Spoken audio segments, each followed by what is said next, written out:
E aí pessoal, tudo bem? Eu sou o Russo e hoje a gente vai discutir sobre por que grandes líderes são considerados cuzões pela sociedade, fechou?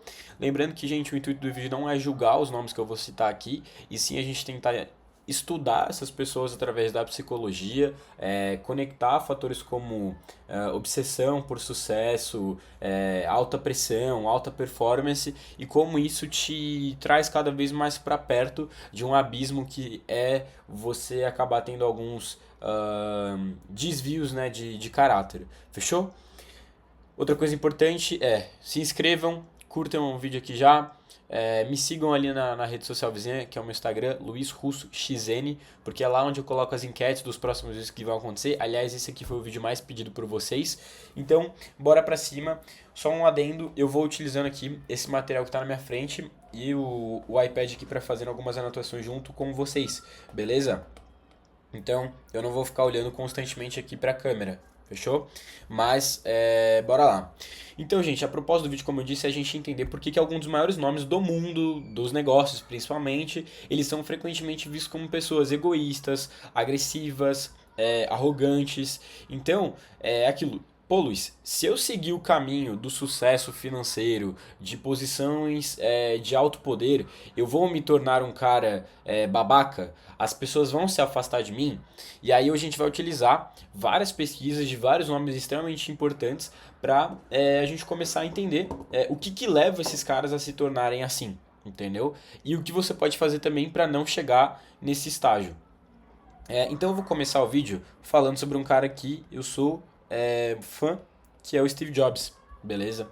O Steve Jobs ele tem um livro que chama Inside Steve's Brain, eu acho que é algo nesse sentido, tá? E nesse livro muitas pessoas trazem o seguinte relato, que de repente, durante o dia, o Steve Jobs ele chegava nas pessoas e começava a fazer perguntas. Então, tipo, eu sou Steve Jobs, você é o meu funcionário. Eu chegava no elevador e falava, pô, e aí, fulano? Como tá o projeto? Me explica o projeto inteiro. E aí isso fazia com que as pessoas ficassem com medo de se encontrar com ele. Porque já que ele abordava os funcionários de maneira inesperada, gerava esse medo, as pessoas não queriam mais encontrar com ele, e o resultado era a gente ter um ambiente de muita incerteza, medo de demissão, enfim, as pessoas elas tinham receio de ser questionadas por ele não saber responder e, enfim, né? A gente sabe como que é. O resultado disso era um modelo né, de liderança que iria gerar velocidade, produção com muita intensidade. Só que assim, você gera uma insegurança, um desgaste emocional nos seus funcionários, ao meu ver, né? Eu não acho isso certo. Porque esse gatilho que gera toda hora esse sinal vermelho, né, esse alarme ali na sua cabeça sobre, caraca, o meu chefe pode me demitir, em algum momento isso pode se transformar em raiva, em algum momento eu posso sair da empresa e levar estratégias dessa empresa antiga para outra. Sabe, você está mais criando inimigos do que eu acho que é, funcionários que vão ser patriotas, honestos ali com aquele negócio. Pelo menos eu não tenho esse posicionamento na minha liderança. Eu acho que tem limites né, no nível de intimidade com o funcionário, mas eu sou totalmente oposto a esse tipo de comportamento aqui. Até porque se a gente for transcrever isso aqui para um cenário de escola, é tipo aquele professor seu que ficava toda hora em cima te cobrando. Normalmente são os professores de matemática, né? E aí você acaba rejeitando totalmente estudar aquela matéria porque a pessoa que é responsável por te ensinar aquela área em específico, ela é escrota com você, tá? E aí, gente, a minha pergunta é a seguinte: até que ponto a genialidade justifica a crueldade, né? Então, você ter esse estilo de liderança justificando que você quer que seus funcionários produzam mais, mas ao mesmo tempo você está produzindo funcionários que têm burnout, funcionários que têm desgaste emocional, e essas dores deles, consequentemente, também acaba transbordando para suas famílias. Então, eu acho que vale né, esse questionamento para muitos aí que me acompanham são empresários. Fechou? Outro ponto, gente, entender a mente dos grandes líderes exige analisar os seus traços de personalidade, padrões de pensamento, respostas emocionais e formas de exercer poder. Algumas características são frequentemente associadas a pessoas capazes de liderar organizações, mobilizar equipes e transformar mercados. tá? Inicialmente, essas características representam o lado mais admirado da liderança: disciplina, visão, coragem, inteligência emocional e capacidade de execução. E aí eu vou explicar isso aqui para vocês através de um conceito que a gente chama de Big Five, tá? Que são os 5 grandes fatores de personalidade. O importante é, no começo agora do vídeo, eu vou trazer para vocês características que a gente enxerga como coisas muito positivas, a gente admira os líderes que possuem isso, a gente quer que essas pessoas nos liderem, eles estejam na frente assumindo os riscos. Então, assim, nesse primeiro momento, eu vou trazer mais coisas bonitas, né, de se ver. E ao decorrer do vídeo eu vou começar a trazer o lado mais profundo, o lado mais sombrio, né, vamos dizer, dessa coisa da liderança. Fechou? Então, o Big Five, ele é uma das principais referências da psicologia da personalidade. Fechou? E é através desses 5 pilares que a gente consegue determinar quais são os traços, né, daquele líderes. O primeiro é a autoextroversão. Então, é alguém que tem facilidade de se comunicar, persuadir, ocupar espaços sociais e mobilizar grandes grupos. Com certeza, no ambiente que você trabalha, você tem esse cara ou alguém que tem potencial de chegar ali, né? Os líderes que são extrovertidos, eles normalmente têm muita energia, presença, assertividade, transmite confiança, alta conscienciosidade, que basicamente é quando o cara ele tem muita autodisciplina, responsabilidade, foco, né? É o líder que ele planeja, acompanha os indicadores, ele cobra a execução. Tem caras que tem um desses 5, tem caras que tem os 5. Eu acredito que tudo isso aqui é treinável, entendeu? Não é tipo, nasceu com esse talento e se mantém nisso. Eu acho que tudo é treino na nossa vida. O baixo neuroticismo. Gente, isso aqui é a estabilidade emocional diante de pressão. Né? E aqui é o cenário que às vezes a galera confunde o cara que tem essa característica com um psicopata. Tá? Nem todo mundo que realmente consegue ter estabilidade diante de pressão é psicopata, gente. Beleza? Mas são os melhores líderes para lidar em empresas que estão em crise, né? Porque eles não demonstram medo, não demonstram ansiedade, conseguem tomar decisões que são muito assertivas sem ir para o lado emocional da coisa. Alta abertura à experiência. Também é o líder que, cara, é o cara que tem a curiosidade intelectual, criatividade, imaginação, novas ideias. Eu sou esse cara, né? Eu sou apaixonado por inovação, transformação, e é o lado que a galera gosta muito, né? Porque é o que eu trouxe aqui, ó. Quase todo mundo deseja ser visto como alguém disciplinado, visionário, resiliente, inteligente e capaz de influenciar pessoas. O problema é que esses mesmos traços, quando levados ao extremo, também podem produzir rigidez, arrogância, obsessão por controle e desprezo pelas limitações humanas. Gente, um ponto muito importante. Essa característica que eu trouxe, e é um fator muito ligado ao meu posicionamento como liderança, de fato isso daqui é muito perigoso. Por quê? Quando você é um cara de inovação, de transformação, de curiosidade, você tende a se cobrar em um nível absurdo. Eu nunca fui exigido de tirar notas boas, eu nunca fui exigido de fazer tantos cursos quanto eu já fiz. Eu sou um cara extremamente novo e mesmo assim eu sempre fiz. Mas isso por quê? Porque o meu cérebro, a maneira como ele associa dopamina é diferente de outros. E aí como que eu... para eu sentir dopamina de fato, eu preciso sempre me expor a atividades de alta performance, entendeu? E aí qual que é o problema? Que eu demorei muito tempo para enxergar. Quando eu sentava aqui ó, com os meus amigos, tá ligado? Pra conversar sobre um determinado assunto, eu falava, irmão, porra, já estudei 5 áreas sobre tal assunto para chegar em tal resposta. E eles tinham estudado 2 e estavam satisfeitos. O que acontecia? O meu cérebro queria se afastar desses caras.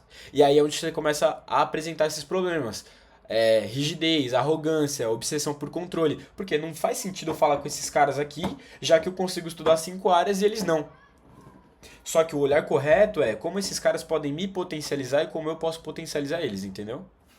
E esse estudo cedo, por eu tenho 18 anos, é esse estudo cedo que faz eu não ser um cara extremamente cuzão daqui a alguns anos, né? Eu tava esses dias em uma reunião com o meu sócio e ele tava falando, cara, sua comunicação, ela melhorou de maneira exponencial em 2 anos que a gente se conhece. Porque quando eu te conheci, você era egoísta, você ficava puto por qualquer coisa, você não conseguia fazer uma negociação com calma, sabe? E hoje eu fico ali, ó, 1 hora, pá, e eu vou ouvindo, vou fazendo. O que eu disse? É treino. É treino. Não tem problema em querer atingir a sua melhor performance, viver em alta performance, ser um cara disciplinado, um cara que tem interesse por, mano, diversas coisas, não tem problema. Só que você tem que entender quais são as suas limitações e como o seu cérebro funciona. Senão, novamente, onde você vai chegar? Rigidez, arrogância, obsessão, você vai virar o escroto. Né? Ninguém quer virar o escroto, a gente quer crescer na vida e ser uma pessoa respeitada, uma pessoa que respeita os outros, uma pessoa que educa os outros, enfim, por aí vai. Rapidamente, inteligência emocional, né? O Daniel Goleman é um cara que eu gosto muito e ele fala que a competência essencial da liderança pode ser dividida em 4 dimensões, que é o autoconhecimento, falei para vocês, você tem que se autoconhecer para saber lidar com as pessoas, porque em muitos momentos a gente acaba virando babaca por inseguranças que a gente tem, entendeu? Por traumas que a gente teve na nossa infância, gatilhos comportamentais. E aí, se você não faz esse processo, cara, num debate com caras do seu nível, você entra em crise. Na crise da sua empresa, você não tanca, você vai desistir. E assim, você quer ser um cara foda? Você vai atrás de uma terapia, você vai atrás de livros se você não gosta da terapia, né? Eu falei em outro dia aí em Stories que eu não sou um cara tão a favor da terapia que vai pro lado da... Eu não sei se é terapia ou psicólogo, enfim, não, psiquiatra, né? Eu não gosto muito do psiquiatra. Você chega ali pra falar sobre os seus problemas e muitas vezes piora, né? Porque o cara te receita remédio. E ali você não vai achar autoconhecimento. Então, às vezes, vale mais a pena você sair com seus amigos, trocar um papo, resolver os seus problemas sozinho. Eu creio muito nisso. Autorregulação é a habilidade de você controlar seus impulsos, administrar reações emocionais, evitar decisões precipitadas. Empatia cognitiva, que basicamente é você compreender o que as outras pessoas estão pensando ou sentindo. E aí que, cara, se você, tipo, master, sabe, essa habilidade, adaptando comunicação, alinhamento de equipe, você compreender quais são as emoções das pessoas que estão sendo lideradas por vocês, bal. Lembrando, não é sobre ser bonzinho. Não é sobre ser bonzinho. É sobre você entender como que esses caras aqui se sentem, como que eles pensam, e você, através de como esses caras estão se sentindo, como eles enxergam você, desenvolver estratégias para potencializar esses caras dentro do ambiente de trabalho. E não chegar nos dois aqui e falar, vai tomar no cu que vocês não estão produzindo, né? Aí você vai ficar gerando constantemente vários alertas neles, isso não é bom. E habilidades sociais, né? Comunicação, persuasão, negociação, gestão de conflito e por aí vai. Né? Se tu não souber controlar a massa ali de pessoas que trabalham com você e se adaptando de grupo para grupo, você vai definitivamente enfrentar muita dificuldade, tá? Não só para lidar com você nesses ambientes, mas para lidar com as pessoas. Também existe o Growth Mindset, né, a mentalidade de crescimento, que eu peguei aqui se baseando nos estudos acho que é Carol Dweck, né, que a gente fala. Ela tem até um livro que se chama, quer ver, eu vou pesquisar agora para vocês. Se eu não me engano, é Mindset, alguma coisa assim, o livro dela. É isso mesmo, Mindset. Mindset, se vocês depois quiserem procurar, a nova psicologia do sucesso. Gosto muito dessa mulher também. Ela fala sobre mentalidade de crescimento, a crença, né, de capacidades que a gente pode desenvolver através de prática, esforço. Então, foi o que eu trouxe. Eu não concordo sobre a parada do talento, entendeu? Eu sou muito mais da prática. Então, assim, o líder, cara, ele vê o fracasso como dados, né? Toda falha que você tem, ela não é vista como uma sentença definitiva sobre a capacidade da pessoa. Tipo, errei, me fudi e acabou. Não, errei, isso aqui vira dado, e aí vai virar uma bola infinita de toda vez que eu errar eu tô virando mais inteligente, toda vez que eu errar eu tô virando mais inteligente, então eu não vou parar, e nunca tá bom o suficiente, então é por isso que você acaba chegando num nível de genialidade, entende? Porque o errar é normal pra você no processo. Claro que você vai se decepcionando, às vezes, né, você machuca o seu ego, mas aí entra naquela coisa, de novo, autoconhecimento, irmão. Volta, errar faz parte, tá ligado? Todo dia você tem que renovar, inovar, nascer de novo. O mercado exige isso, as pessoas exigem isso, e se você quer ser um líder fudido, você tem que ter essa mentalidade, ponto final. Então é isso, né? A orientação para esforço. Esses líderes acreditam que talento, inteligência, competência podem ser ampliados através de consistência, treinamento. Isso vai fortalecer resiliência, né? Então muita gente às vezes fala, caralho, Russo, como que você faz tanta coisa ao mesmo tempo? Cara, é constância. Tem várias coisas que eu não consigo fazer. Eu não faço academia todo santo dia, eu não fico com meus amigos todo santo dia, eu não sou o cara, às vezes, que a sociedade acharia que eu deveria ser com 18 anos, né? Saindo pra balada, indo ali no barzinho, tudo. Mas eu equilibro. Eu faço na medida que eu posso. Então vai ter, às vezes, um mês que eu vou ficar o mês inteiro pauleiro, estudando. E vai ter às vezes uma semana que eu vou ficar, na várzea. Vou jogar videogame, vou ficar vendo Netflix, vou sair pra balada. Cara, é assim que eu equilibro as minhas coisas, entendeu? Talvez não seja a melhor maneira, mas é como eu faço, entende? Dois tipos de liderança bem legais para trazer para vocês é liderança transformacional e liderança transacional, fechou?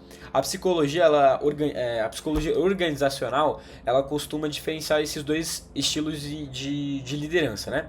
O transformacional é basicamente o líder que mobiliza pessoas através de uma visão, tipo quem, Luiz? O Steve Jobs, né? O cara que ele tem um senso de propósito absurdo, ele convence a equipe inteira de que o que ele pensa é algo maior, né? Você tá participando de um novo movimento, você está vivendo talvez uma nova era, e você tem uma liderança transacional, que já é o líder que trabalha principalmente com trocas claras, desempenho, recompensa e punição. Então é um cara que ele tem estrutura previsível, rotineira, altamente controlada, ele vai cobrar resultado de você e tudo é número para esse cara.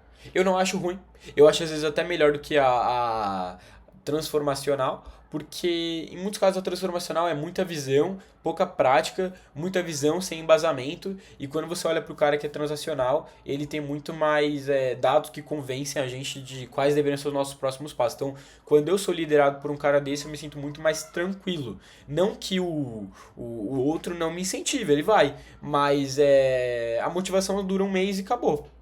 É, Vamos já direto pro lado oculto da alta performance, galera. Então assim, bora lá. Até aqui, todas as características que a gente falou parecem positivas, né? Parecem positivas. É um cara ali, é um líder foda, é um líder que te escuta, às vezes não te escuta, mas te remunera. Mas a gente falou de uma visão muito macro. Agora a gente vai olhar como funciona de fato a mente desses caras. Então, a gente falou sobre extroversão, disciplina, estabilidade emocional, inteligência, visão, tolerância ao risco, capacidade de execução.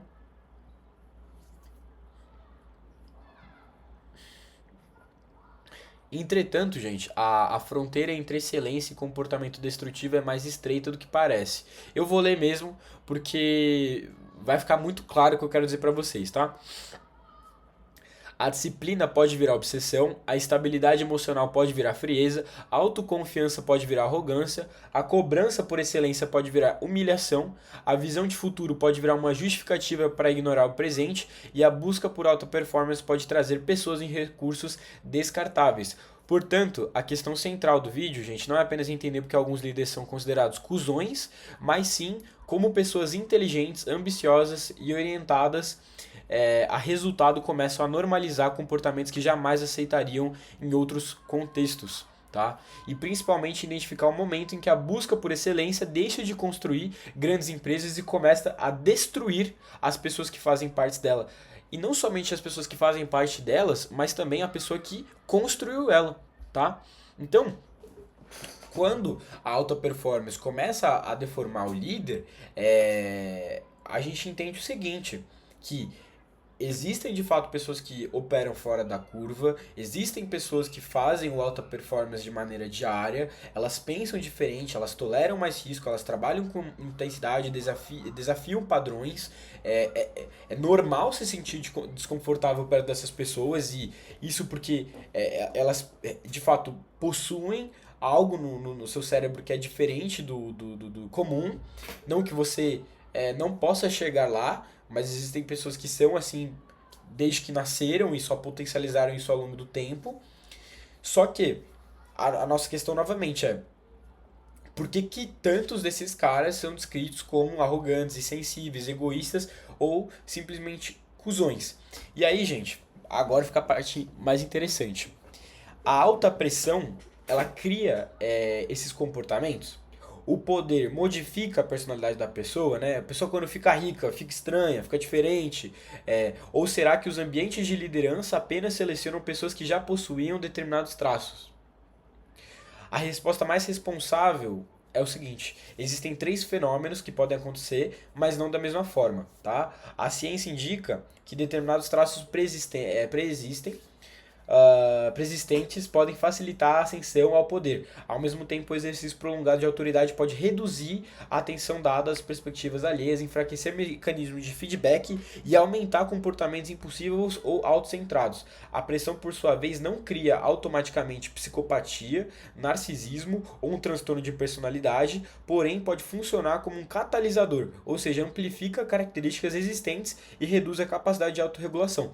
Basicamente, gente, o que eu quero dizer para vocês é o seguinte: a pressão, ela não vai fazer alguém virar psicopata, tá ligado? Mas ela definitivamente pode levar essa pessoa a desenvolver algumas síndromes que vão fazer ela estar menos suscetível a receber feedbacks. E isso, consequentemente, para a sociedade, para quem está junto com aquela pessoa trabalhando, aquela pessoa se torna um cuzão.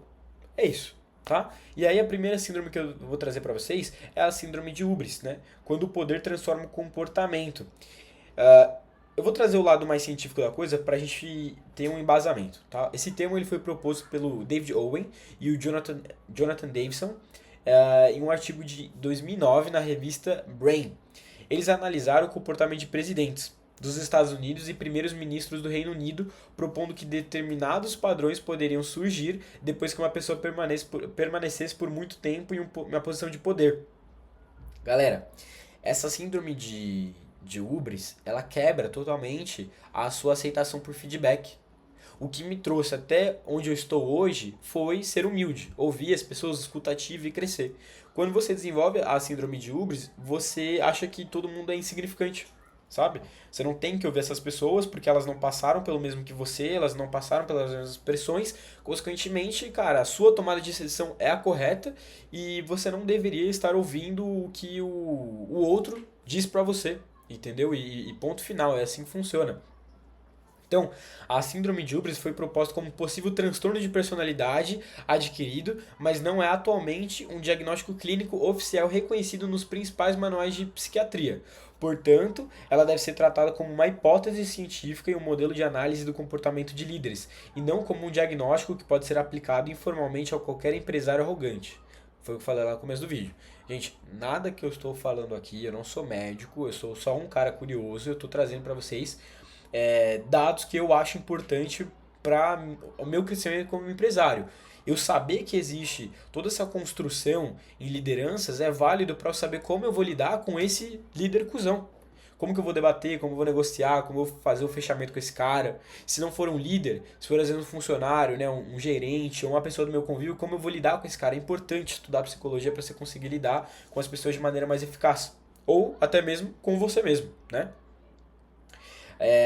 Como que a hubris se manifesta? Autoconfiança excessiva, desprezo por críticas e conselhos, preocupação exagerada com a própria imagem, identificação pessoal com a empresa, o governo ou a missão, sensação de superioridade moral, crença de que somente Deus, a história ou o futuro poderão te julgar, decisões impulsivas tomadas sem avaliar adequadamente suas consequências. Então o líder ele deixa de pensar, cara, eu estou administrando essa organização, né? Eu estou gerindo todo esse contexto, ele passa a entender que ele é a organização.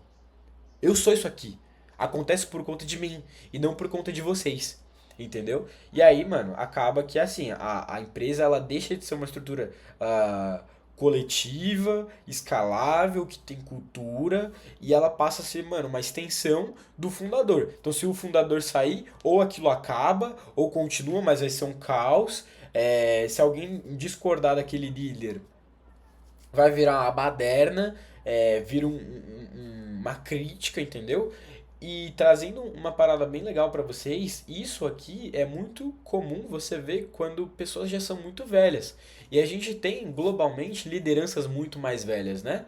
Lideranças muito mais velhas que já não querem mais risco, né? É um comportamento do jovem querer o arriscar, é um comportamento do adulto médio querer ser um pouco mais estável, mas ainda aberto, né? Algumas mudanças ali. Mas a liderança muito mais velha ela é reativa, né? Qualquer sugestão que você faz para um líder que é muito mais velho já é uma afronta pessoal, ele já vai agir de maneira reativa, te propondo algo, e às vezes assim, essas afrontas elas podem até ser levadas para um ponto de vista de deslealdade. E aí o que é? Demissão. Então, gente, é, o poder sem a oposição é isso mesmo. Os funcionários eles escondem os problemas, os executivos evitam discordar, sócios deixam de confrontar, amigos passam a elogiar constantemente porque tem medo de falar qualquer coisa e gradualmente o líder começa a receber uma versão editada da realidade. Ou seja, as pessoas por medo de falar qualquer coisa e com medo às vezes de ser demitidas ou algo desse tipo, a empresa do cara vai desmoronar. Certeza. Ou a vida do pessoal do cara vai desmoronar. Porque ninguém vai mais trazer feedbacks reais. E aí ele vai caindo, vai caindo e vai caindo. Gente, vamos acelerar, que 25 minutos já de vídeo. Casos reais quando o poder começa a substituir a realidade, tá? Então, a gente teve Tony Blair, tá? Tony Blair assumiu o governo britânico em 1997, apresentando uma imagem moderna, conciliadora e capaz de reorganizar o Partido Trabalhista. Ele possuía capacidade de comunicação, energia política e uma forte visão de transformação para o Reino Unido. Entretanto, quando o David Owen, né, que foi o pesquisador foi mal, da Ubris, começa a fazer essa pesquisa, ele fala que vários comportamentos da Ubris teriam começado a se intensificar depois dos primeiros sucessos internacionais do seu governo, principalmente depois da intervenção da OTAN em Kosovo, né? Então, o sucesso inicial desse cara fortaleceu a confiança e ele começou a ter aqueles comportamentos. Então, com o passar do tempo, sua confiança passou a adquirir um caráter cada vez mais moral e personalista. O Blair não parecia enxergar determinadas decisões apenas como escolhas políticas ou estratégicas. Ele as tratava como missões sustentadas por uma convicção superior sobre o que era certo. Esse padrão se tornou particularmente relevante na preparação para a invasão do Iraque em 2003. A decisão foi tomada em meio a controvérsias sobre as informações de inteligência, forte oposição popular, questionamentos diplomáticos e alertas sobre as consequências posteriores à invasão. O ponto central não é simplesmente o fato de Blair ter tomado uma decisão controversa. A questão é como riscos, alternativas e informações contrárias foram processados dentro da estrutura decisória. Cara, basicamente, o cara ele começou a dar certo dentro desse cenário, né, de controle na posição que ele estava na política, e o cara decidiu iniciar uma guerra, mesmo todo mundo sendo oposto a ele. Então, assim, mesmo a síndrome de Ubris sendo uma hipótese, vocês veem que tem muitos casos que o David Owen estudou que chegam muito próximos à hipótese. Então, e a gente vai falar sobre outros casos muito semelhantes a esse. Eu acho que o Blair aqui é evidente, mas um outro caso muito famoso que todo mundo conhece é o Hitler, né? Que ele fez ele tem todo um cenário de vitória, megalomania e tem um colapso depois dele, enfim, fazer cagada, né? Então, vamos aqui fazer a mesma leitura. O caso de Adolf Hitler precisa ser analisado de maneira diferente do caraca, velho, eu tô com perda de memória recente do Tony Blair, né? Ele não fazia parte da amostra original de presidentes americanos e primeiros ministros britânicos estudado pelo Owen e Dayson. Além disso, seu comportamento envolvia uma combinação muito mais ampla de extremismo ideológico, autoritarismo, violência sistemática, racismo e expansionismo. Portanto, seria inadequado a gente explicar o caso do Hitler somente por meio da síndrome de Ubris, fechou? Mas ainda assim, a sua trajetória militar oferece um exemplo extremo de como sucessos iniciais podem produzir uma percepção de infalibilidade, né? Ou seja, a pessoa entender que ela é invencível, que nunca ninguém iria derrotar ela, enfim. Então, cara, a Alemanha vive uma época que ela tá quebrada, ela tá falida, ninguém mais acredita no sucesso daquele país, e aí aparece essa imagem com rápidas vitórias alemãs no início da Segunda Guerra Mundial, fortalece a imagem do Hitler, ele começa a ascender, então ele conquista a Polônia, tem a queda da França, o avanço militar pela Europa, e aí o cara começa a associar tudo aquilo à sua visão pessoal. né? Então, à medida que os resultados se acumulam, ele passou a interferir com intensidade cada vez mais nas decisões militares e rejeitar avaliações técnicas dos seus próprios comandantes. Isso aqui é muito legal, gente. Eu gosto muito de história. Vocês podem pesquisar vários filmes que retratam o momento de Segunda Guerra Mundial e você olhar para as tomadas de decisões, sejam de ingleses, estadunidenses, os próprios nazistas, e vocês veem nos filmes que várias tomadas de decisões que deram errados, elas foram causadas por conta das lideranças, porque muitas vezes os soldados, os generais, eles traziam sugestões para as máximas lideranças, mas as lideranças vinham com ideias pessoais, se achavam invencíveis muitas vezes e pô, isso aí acabava com impérios. Então você vê que é um padrão humano, né, disso. E aqui a gente vai trazer dois exemplos para falar do Hitler, que é a Operação Barbarossa, né, que foi quando a Alemanha, em 1941, iniciou a invasão da União Soviética. Ela tinha objetivos gigantescos, dependia de linhas logísticas extensas e eles subestimavam definitivamente a capacidade soviética de resistência quanto à profundidade territorial do país. A invasão ela não pode ser somente atribuída apenas a ubris, tá? Ela também estava ligada à ideologia nazista, ao anticomunismo, ao expansionismo territorial e ao projeto racial do regime. Entretanto, a decisão revela um padrão de superestimação da própria capacidade de subestimação sistemática do adversário. O Hitler acreditava que a União Soviética entraria rapidamente em colapso. Quando isso não aconteceu, ele não corrigiu adequadamente sua percepção e a realidade foi tratada como uma resistência temporária à sua vontade. E aí quando a gente chega em Stalingrado, esse padrão atingiu um de seus pontos mais atrativos durante a Batalha de Stalingrado. Quando o sexto exército alemão foi cercado, comandantes militares defenderam uma retirada, uma tentativa de rompimento do cerco. Hitler proibiu o recuo e insistiu que as tropas permanecessem em suas posições. A tentativa de abastecimento aéreo foi insuficiente, os soldados ficaram sem alimentos, combustível e condições operacionais, enquanto o inverno e o cerco soviético destruíam progressivamente o exército. A insistência do líder contribuiu diretamente para uma das maiores derrotas militares da Alemanha. Gente, li pra caralho, mas novamente vamos fazer o resumo, né? Você tem uma Alemanha que começa a, em um momento de crise, fazer vitórias atrás de vitórias, vitória atrás de vitória. Então a população começa a amar aquela ideologia, né? O Hitler, como líder, ele se acha Deus. Porque o cara vai falar, cara, eu sou imbatível, eu vou alcançar. E aí, quando você olha para a União Soviética e você pensa em todo aquele território ali, né, da União Soviética, não era a Rússia, tá? União Soviética é um ambiente frio, é um ambiente difícil de se navegar. E eles iam pra frente, iam pra frente, iam pra frente, iam pra frente. E mesmo depois deles começarem a sofrer diversas baixas, os líderes, né, que estavam ali no solo, começarem a passar informações sobre retornar, e talvez existia a possibilidade de ganhar aquela guerra, né? Eu acho que no final da guerra não tem um vencedor, mas continuar de pé. Eles continuaram indo pra frente e acabou que todo mundo morreu.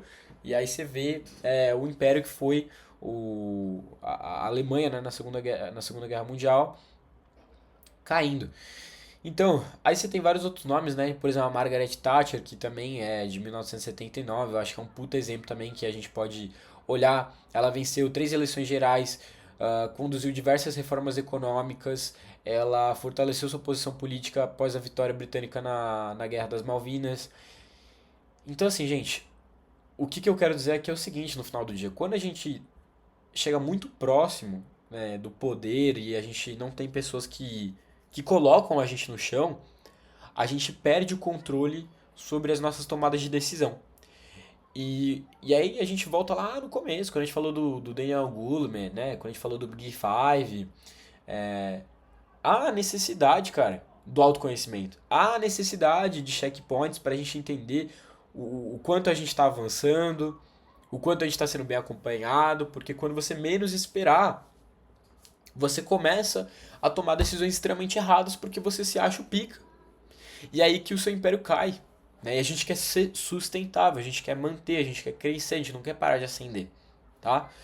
E quando você, como líder, sabe que outros impérios caem dessa maneira, isso é ótimo, porque A gente pode mexer com o ego do outro líder, a gente pode incentivar ele a cair na sua própria ganância, na sua própria obsessão, nas suas próprias ideologias e por aí vai, né? Então aí também tá Por que que eu falo para vocês? Estudem história, estudem geopolítica, porque tem todo um cenário que abre espaço para haver modelagens estratégicas para liderança e cenários de 2026, né? Então esse combate nessa guerra entre empresas, né? Gente, o padrão ele se repete, tá? A gente vê isso até hoje.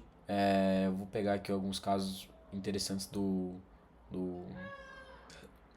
Só antes de eu ir para isso, a gente vai falar sobre a fórmula da Ubris. A gente vai falar sobre como a Ubris depois ela te afeta dentro de casa, tá? Gente, o sucesso ele gera confiança, a confiança sem humildade gera centralização, a centralização elimina o contraditório, a ausência de contraditório distorce a realidade e a realidade distorcida produz decisões catastróficas. E aí, gente, o maior perigo não é o líder acreditar que ele é competente, é que ele precisa acreditar na sua capacidade para assumir riscos e conduzir pessoas. O perigo começa quando ele competente. O perigo começa quando ele conclui que a sua competência o torna incapaz de errar. Tá, gente? Então, assim, é por isso que a humildade é fundamental, eu acredito, em cargos de liderança, tá? Porque no momento que a confiança ela deixa de ser uma ferramenta, né, para você entender que você é competente, ela se transforma em uma prisão psicológica e a pessoa passa anos da vida dela construindo um poder para controlar a realidade, mas termina criando uma realidade artificial ao seu redor, que simplesmente só serve para proteger o ego dela, entendeu? E isso não te leva a lugar nenhum. Isso te leva a ser um cara vazio, essa que é a verdade, né? E o líder fora da empresa que não tem esse cuidado, ele vai trazer a discussão para dentro de casa e ele vai tratar a esposa, o marido como se fosse um subordinado. Os filhos também vão se tornar projetos que precisam atingir determinada expectativa. Os amigos deles passam a ser avaliados pela utilidade, por status, oportunidade. A família também começa a perceber que, né, sempre é julgada, sempre é cobrada, e aí começa a se distanciar. Então, o líder ele pode até continuar crescendo financeiramente, mas ele começa a regredir emocionalmente, e ao meu ver, essa é uma das piores versões que alguém pode construir de si mesmo. Até porque aquilo, você chegou ao topo, só que não adianta você ter chegado ali no topo e você estar sozinho, né? A sua própria família não gostar de estar próximo de você. Gente, psicopatia corporativa, tá? Isso aqui é um tema muito importante. Eu acho que em vários ambientes de trabalho a gente acaba encontrando várias pessoas que soam, né, ser psicopatas ou algo desse tipo.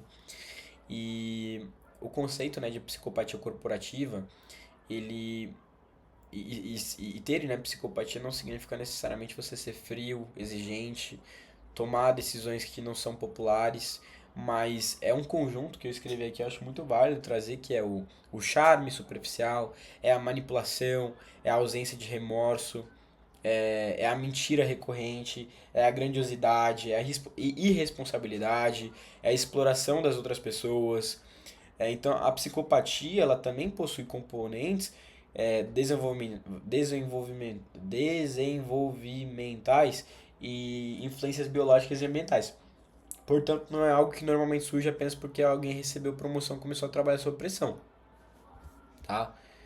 A Ubris ela vem desse cenário, foi o que a gente estava conversando, mas vou trazer para vocês uma pesquisa que eu acho muito interessante de um cara que se chama Paul, eu acho que é Babiak que se fala, o Greg Newman e o Robert Hare. Eles analisaram 203 profissionais selecionados por suas empresas para programas de desenvolvimento gerencial. Aproximadamente 3,9% da amostra atingiu níveis compatíveis com o ponto de corte utilizado para psicopatia, tá? Uma proporção superior a estimativas frequentemente encontradas em amostras de população geral. Esse resultado costuma, né, ser resumido como o seguinte: significa que existem 4 vezes mais psicopatas entre executivos. A comparação é provocativa, mas ela precisa ser feita com cautela. O estudo utiliza uma amostra específica de executivos e não permite afirmar que 4% de todos os CEOs ou líderes empresariais sejam psicopatas, tá? Ainda assim, ele sustenta uma hipótese importante. Algumas características psicopáticas podem ser confundidas com competências de liderança durante o processo de seleção e ascensão corporativa.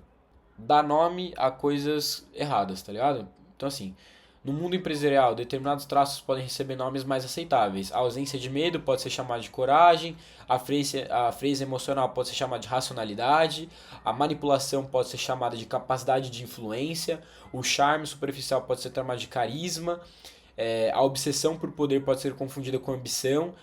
Isso não significa que todo líder ambicioso, carismático ou racional possui traços psicopáticos, tá? Mas significa que apenas algumas características destrutivas conseguem se disfarçar de competência, especialmente em ambientes que valorizam resultados sem avaliar como esse resultado foi produzido. Uma pessoa emocionalmente saudável pode hesitar antes de demitir milhares de funcionários, porque reconhece as consequências humanas da decisão. Um líder com baixa empatia afetiva pode tomar a mesma decisão sem desconforto emocional, mas a ausência de desconforto não significa necessariamente que a decisão seja mais inteligente. Às vezes significa apenas que o custo humano não está sendo processado com a mesma intensidade. Então, gente, pressão cria transtorno de personalidade? Alta pressão, isoladamente, não transforma automaticamente uma pessoa saudável em psicopata ou narcisista, tá? Os transtornos e os traços de personalidade eles são formados por combinações complexas de predisposição biológica, desenvolvimento, experiências precoces e ambiente social. Entretanto, a pressão prolongada pode alterar o comportamento, tipo privação de sono, estresse crônico, medo de fracassar, exposição constante a conflitos e responsabilidade excessiva podem produzir irritabilidade, impulsividade, queda de capacidade de autorregulação, afastamento emocional, comportamento defensivo, menor tolerância a erros, entre, cara, várias outras coisas e, portanto, a pressão ela pode ser entendida como um amplificador comportamental e não como um meio para se tornar psicopata, tá? Aqui, porque não vai ter como eu trazer tudo isso para vocês, tá? Pra gente ir encaminhando pro final, eu vou trazer o caso do Adam Neumann, que é o caso do WeWork. Eu acho que é muito, muito, muito bom esse caso. Que basicamente o cara ele construiu o WeWork, apresentando ele como algo muito maior do que uma empresa de locação e administração de escritórios. Para quem não sabe, gente, o WeWork basicamente você paga uma mensalidade e você tem acesso a um escritório. Basicamente é isso, tá? Mas nesse cenário, o Adam Neumann ele divulgou essa organização como uma comunidade global e um movimento destinado a elevar a consciência do mundo, tá? Então ele criou toda uma ideologia por trás. E essa narrativa ela foi capaz de atrair funcionário, cliente, muitos investidores. Eu acho que SoftBank investiu nesses caras. E a WeWork ela chegou a alcançar uma avaliação privada de aproximadamente 47 bilhões antes da tentativa de abertura de capital em 2019, ou seja, o IPO da empresa, né? E o problema, gente, não é ter uma visão ambiciosa, mas empresas inovadoras frequentemente precisam construir narrativas capazes de antecipar um futuro que ainda não existe. Isso eu tava lendo, tá? Por isso que sou estranho. Mas assim, o problema, gente, não é ter uma visão ambiciosa, até porque é algo muito normal que empresas inovadoras façam esse movimento, né? De criar essas narrativas. O problema é quando a distância entre a narrativa apresentada e a realidade econômica da empresa são muito distantes, entendeu? Então, tipo, a gente faz uma narrativa absurda, mas que não condiz com o que a empresa de fato pode gerar para a economia real. E aí, cara, você tem o seguinte problema que a WeWork teve, né? Durante o processo de preparação para o IPO, os investidores passaram a questionar prejuízos recorrentes, ritmo de expansão, transações envolvendo o próprio fundador, o poder de voto concentrado, possíveis conflitos de interesse, dificuldade de justificar a avaliação da empresa. E um dos episódios mais loucos foi a marca Wii. O Neumann, né, o fundador, ele recebeu aproximadamente 5,9 milhões em ações da empresa pelos direitos sobre marcas associadas ao termo que haviam sido controladas por uma entidade ligada a ele. Após a repercussão negativa, o pagamento foi devolvido. O cara, ele tentou associar o nome da marca ao nome dele. Ele tentou, na época, colocar o nome WeWork no nome dele. É absurdo, entende? Então, assim, você acha que é uma pessoa normal? Não, mas o cara, ele também. Eu não vou falar que eu não admiro, entendeu? Porque o cara construiu um negócio insano, né? Ninguém capta 47 bilhões de dólares e, e não sabe o que está fazendo, né? Mas enfim, o colapso do IPO, né? O IPO foi adiado, o Niemann deixou o cargo de CEO e a avaliação da companhia caiu drasticamente em relação aos 47 bilhões anteriormente atribuídos a ela, né?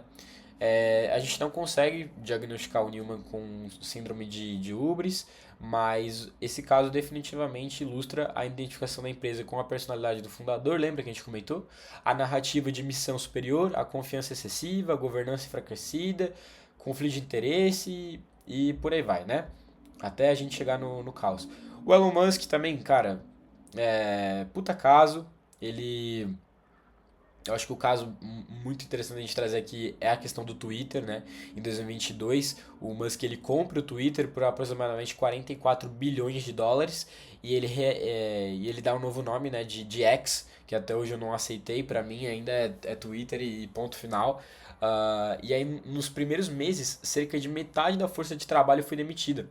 Com as demissões posteriores e saídas voluntárias, mais de 3 quartos do quadro anterior acabando deixando a empresa. Então assim, mano, todo mundo saiu da empresa praticamente, tá? Se eu não tô errado, em uma matéria que eu li um tempo atrás, era coisa de assim, 80 e poucos por cento das pessoas saíram nessa transição. Também aconteceram mudanças muito rápidas em produto, moderação, estrutura organizacional. Então assim, o cara chegou e ele começou a mudar tudo, né? E eu acho o Elon Musk um gênio, né? Mas é aquilo, você vê que tem um nível de frieza nas tomadas de decisão de um cara desses, né? Talvez surja a pergunta também por parte de vocês. Hubris e narcisismo são a mesma coisa? Gente, apesar de ter comportamentos muito semelhantes, então a gente fala de grandiosidade, arrogância, baixa receptividade à crítica, não acho correto a gente falar que ser narcisista é bom, sabe? Eu acho que tem um limite para tudo. A gente pode falar muito mais sobre amor próprio do que ser narcisista. E os conceitos eles não são iguais, né? A síndrome de Hubris, ela foi proposta pelo David Owen e o Davidson, né? Jonathan Davidson.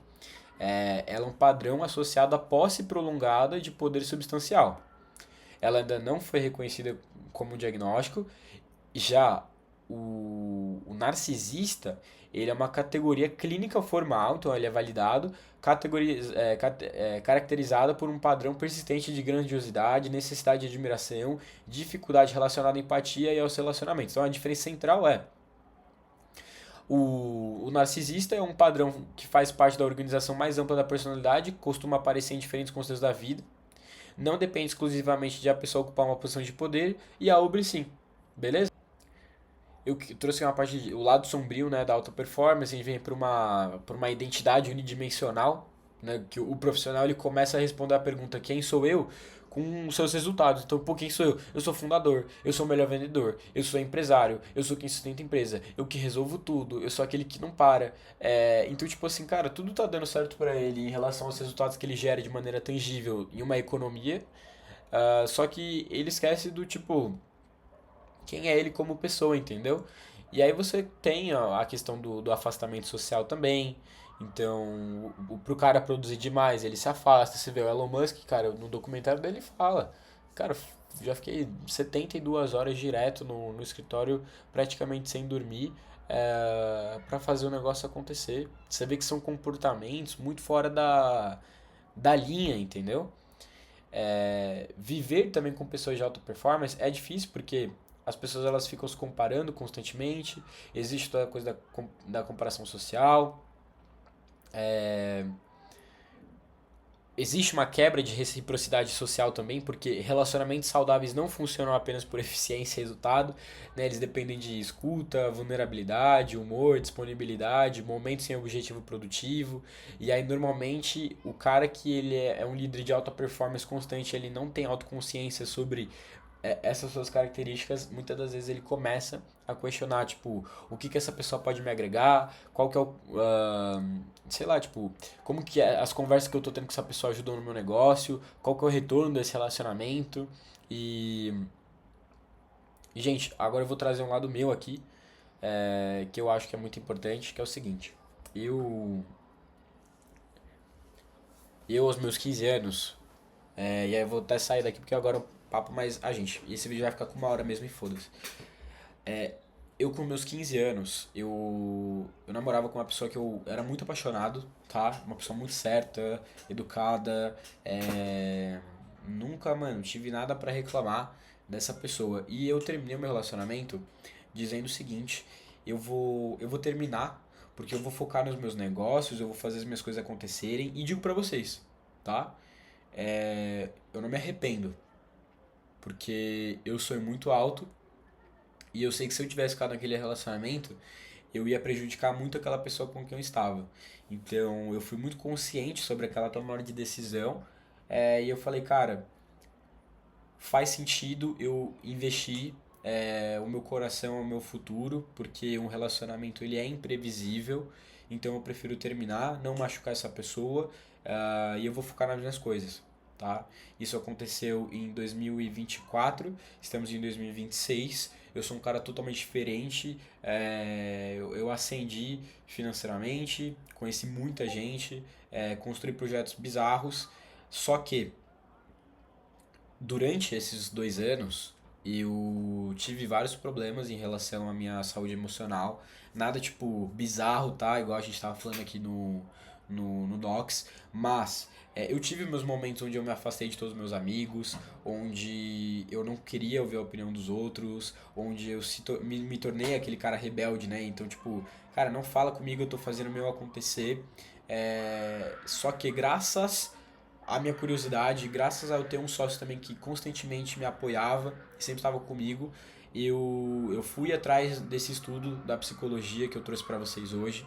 E eu não virei um líder cuzão, e graças a Deus as pessoas que trabalham hoje comigo me elogiam bastante por eu ser um cara que escuta muito, participa bastante, busca ali o avanço de todo mundo. Eu cheguei nesse estágio por conta desse estudo, tá? Ponto. E qual é a minha dica pra vocês? Vocês namoram hoje, vocês querem terminar pra focar na carreira de vocês, o resultado ele vai ser o seguinte: vocês vocês vão conseguir, provavelmente. Sabe por quê? Porque eu acho que o melhor pré-treino que a gente pode ter é a dor, né? Eu já fiz esse vídeo, a dor transforma. Então, quando eu terminei, eu eu me senti vazio, né? Não tinha nenhuma outra pessoa ali, como se fosse uma namorada, algo assim pra mim que iria me confortar, ia falar comigo nos meus dias ruins. Não, era eu, meu sócio, um outro amigo e acabou, né? Ah, mas, pô, Luiz, deixou de sair com outras mulheres? Cara, eu fui atrás de várias outras mulheres depois, mas se deu certo com alguma, não deu. Não deu, cara, sabe por quê? Porque relacionamentos muitas vezes são fúteis, entendeu? E você vai se sentir um bosta no final, tá? Então, assim, o negócio se você vai tomar essa decisão, não é pra ir atrás de outra pessoa. Se você terminou pra focar no seu sucesso, é pra você focar no seu sucesso. E focar no seu sucesso vai muito além de você estudar uma programação pra ter uma software house, assim como eu tenho, pra você estudar sobre economia, ou enfim, a skill que você precisa para ascender na sua área. Isso é muito mais sobre o autoconhecimento, você se entender como pessoa e por aí vai. Tá? Eu acho que esse é o melhor conselho que eu posso dar para vocês. Fechou? Se conheçam, não trabalhem igual uns retardados, porque eu me sentia tanta dor que eu jogava tudo isso no meu trabalho e se eu vivi, e eu provavelmente acabei vivendo algum burnout, isso que eu tenho 18 anos. Se eu mostrar uma foto minha pra vocês 2 anos atrás, vocês vão ver que eu tinha cara de ser muito mais novo, tá ligado?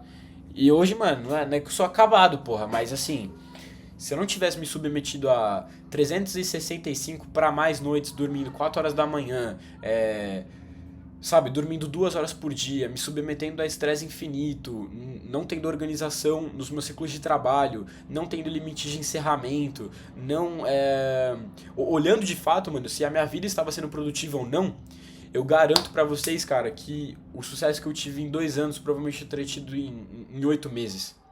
Então, Ajustem a maneira como vocês pensam sobre alcançar o sucesso de vocês. Coloquem a régua realmente sobre se vale a pena vocês sacrificarem várias coisas na vida de vocês, tipo tempo com os amigos, tempo com a namorada.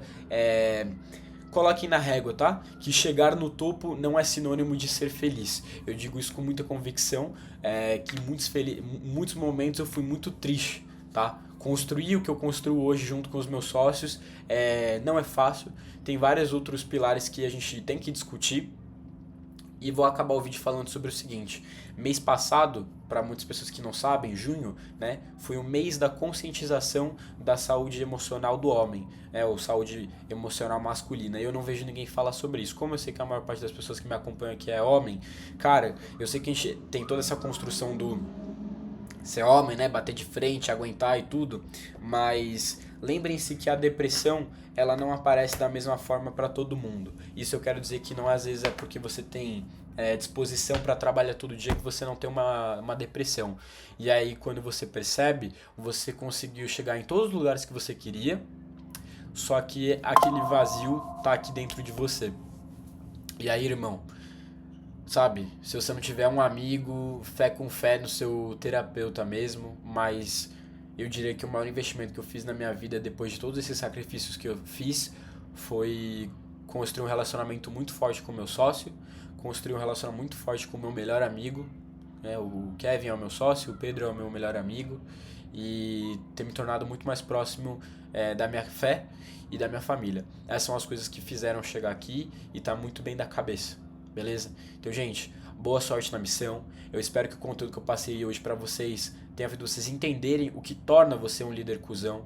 Não é pra querer ser um líder cuzão, não é pra querer seguir os caras do TikTok e ser narcisista, é pra ser um líder foda. E um líder foda é consciente, ele é autoconsciente sobre as suas cagadas, ele se responsabiliza. E isso é sobre ser homem. É sobre ser homem na tua empresa, na sociedade e pra sua família. Fechou? Então, mano, espero que vocês tenham curtido demais esse conteúdo. Comentem aqui, deixe seu like, se inscreve aqui no meu canal, me segue também lá no Instagram, LuizRusXN, e até o próximo vídeo, gente. Abraço!